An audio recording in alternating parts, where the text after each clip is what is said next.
سال امام کے ایسے گزرے، ان 25 سالوں میں ابتدا تو ایسی قیامت تھی کہ خدا ایسی قیامت کسی کو نہ دکھائے جس کے سامنے اس کے گھر کے دروازے کو جلایا گیا۔ اجرکم اللہ۔ علی مظلوم ہے، علی بہت مظلوم ہے۔ اب اشارہ مکمل کرتا ہوں کہ سوچئے کہ مولائے کائنات کی شہادت خالی تلوار سے نہیں ہوئی ہے اور نہ خالی زہر سے ہوئی ہے، دونوں کو جمع کیا گیا۔ تلوار اتنی تیز ہے کہ 1000 درہم، اس زمانے کے 1000 درہم خالی تلوار کو تیز کرنے پہ استعمال کیا گیا۔ ہو سکتا ہے آپ اس مقام تک پہنچ سکیں، اور اس تلوار کو جس زہر سے آلودہ کیا گیا، وہ زہر اتنا شدید ہے، اتنا شدید ہے کہ اس کا ایک قطرہ اگر پورے دریائے فرات میں ڈال دیا جائے تو دریا کی ساری زندہ مخلوقات مر جائیں گی۔ اب اگر جملہ سمجھ سکیں تو غور کیجئے گا کہ یہ دونوں باقی 10 اماموں کی شہادت کو عنوان دیکھیے۔ مولا حسین ذبح کیے گئے، باقی 9 امام زہر سے شہید کیے گئے، ٹھیک؟ اب یہ 9 اماموں کی شہادت زہر سے، ایک امام کی شہادت گلے پر چلائے جانے سے خنجر کے، ان دونوں کو جمع کیجئے، اللہ، اتنا شدید زہر 9 اماموں میں کسی ایک کو نہیں دیا گیا۔ قبلہ، زہر منہ سے دینا اور ہے، خون میں اتار دینا اور۔ سمجھ سکیں بات تو پہنچیے گا۔ میں چاہتا ہوں کہ پرسہ پیش کر سکیں۔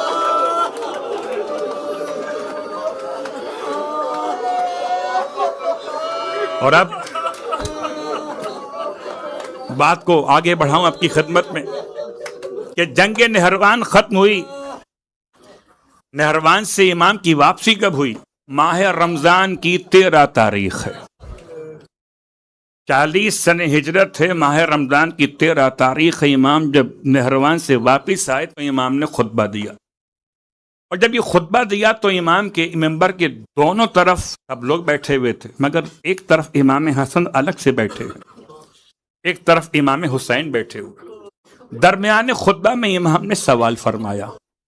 پہلے دیکھا امام حسن کو اور ارشاد فرمایا، بیٹا حسن بتائیے کہ ماہ رمضان کے کتنے دن گزر گئے؟ عجیب بات، امام نے سر جھکا کر بابا 13 دن گزر گئے۔ پھر رخ کیا امام حسین کی طرف، بیٹا حسین، نام نہیں لیتے تھے، ابا محمد اور ابا عبداللہ۔ ابا عبداللہ آپ بتائیے کہ ماہ رمضان کے کتنے روز باقی رہ گئے؟ کہ بابا 17 روز باقی رہ گئے۔ امام نے اپنی ریش پر ہاتھ پھیرا۔ رونے والوں جملہ یاد رکھیے گا، مولا خطاب کرتے تھے، اپنی ریش مقدس میں خطاب کرتے تھے، اور ہر جمعہ خاص انتظام کرتے تھے۔ ماہ رمضان کا اب جو جمعہ آیا ہے، آپ نے خطاب نہیں کیا۔ کسی نے پوچھا مولا سے، مولا آج ریش مقدس پر خطاب نہیں ہے؟ فرمایا بہت جلد یہ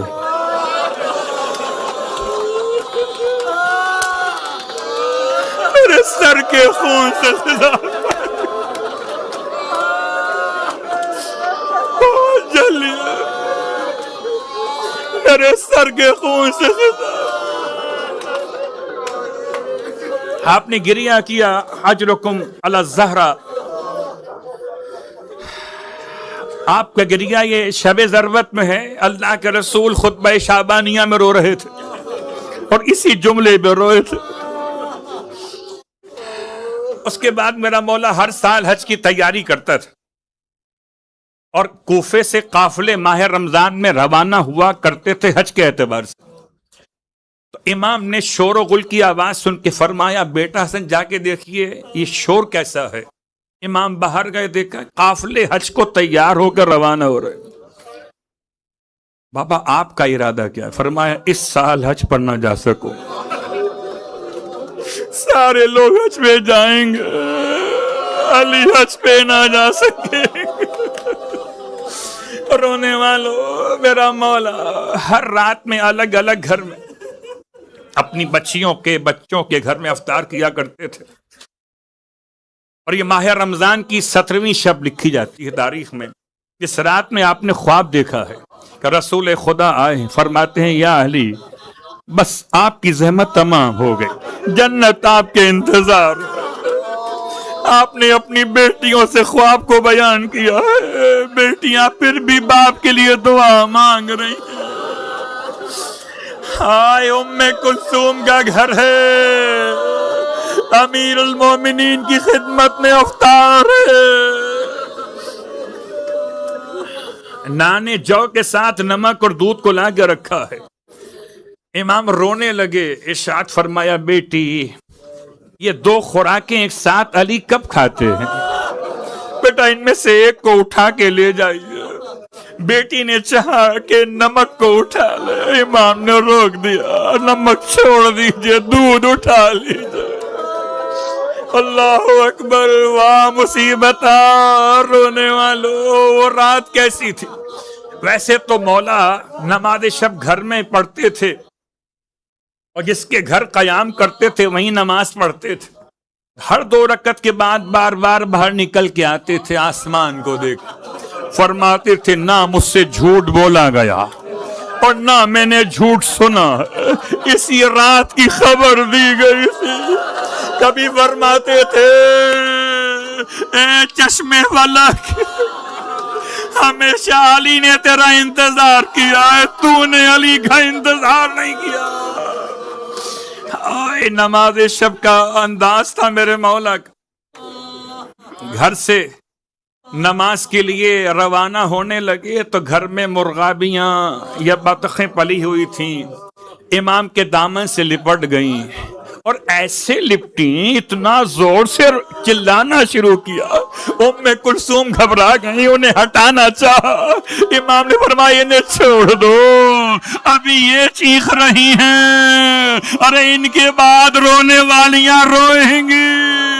آئے مولا، یہ فرماتے ہوئے چلے بیٹی یہ پرندے ہیں، بے زبان ہیں، جب تک انہیں پانی خوراک دے سکو اپنے ساتھ میں رکھنا گھر میں، اور نہ دے سکو تو آزاد کر دینا تاکہ اپنی خوراک تلاش کر سکے۔ مولا پرندوں کا بڑا خیال تھا۔ ہائے کربلا، چھوٹے چھوٹے بچے خالی کوزے ہاتھوں میں لی، اجرکم الازہر۔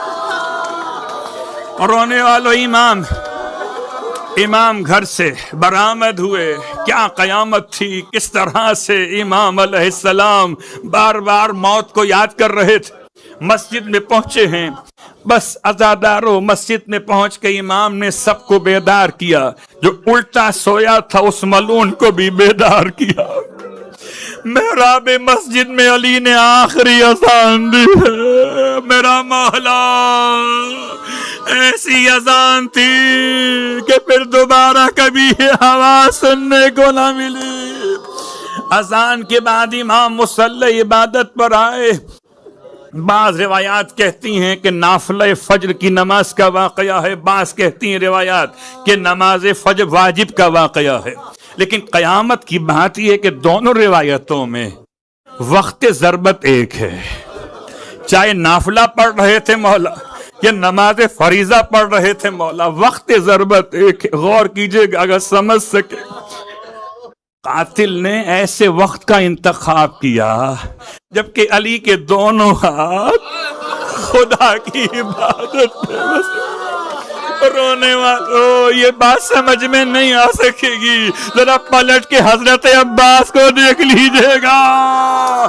جب ہاتھ کٹ گئے تو پیچھے سے سر پہ وار کیا گیا۔ ہاں رونے والوں، حضرت عباس سے کیا مناسبت، کیا حضرت عباس کی شہادت، زمین پہ آنے کا انداز کیا تھا، وہ ضربت لگی کیسے تھی؟ بالکل اسی انداز سے مولا کائنات کے سر پہ ضربت لگی، بس فرق اتنا ہے مولا عباس کے سر پہ گزر مارا گیا تھا، اس میں زہر نہیں تھا۔ ہائے امیر المومنین، رونے والوں، سجدے میں اگر جا رہے ہوتے تو تلوار کی شدت کم ہوتی کہ آپ جا رہے تلوار اوپر سے آ رہی تھی، آپ سجدے سے سر کو اٹھا رہے پوری طاقت سے، میرے مولا کا سر پیچھے آ رہا تھا، یہاں سے ظالم نے پوری شدت سے تلوار کو مارا، اتنا کاٹتی ہوئی کہ پشتے سر سے چلی پیشانی تک اتر گئی۔ آئے میرا مولا سر دو پارا، واہ محمد واہ علی۔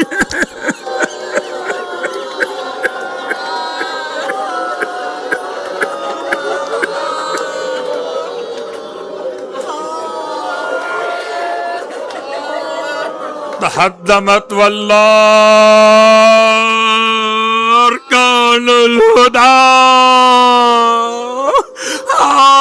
ہدایت کے ارکان گر گئے، وانتسمت آلام التقا، تقوی کے علم نیچے آ گئے، وانفسمت العروۃ الوثقی، خدا کی مضبوط رسی کی گرہ کھل گئی، علی شہید ہو گئے۔ ارے سب میں کائنات میں قرآن بچا، مسجد کوفہ کی دیواریں لرزنے لگی، آسمان سے ندا تھی، آندیاں چلی، زینب کی فریاد، ارے بابا کی خبر لو، والیہ۔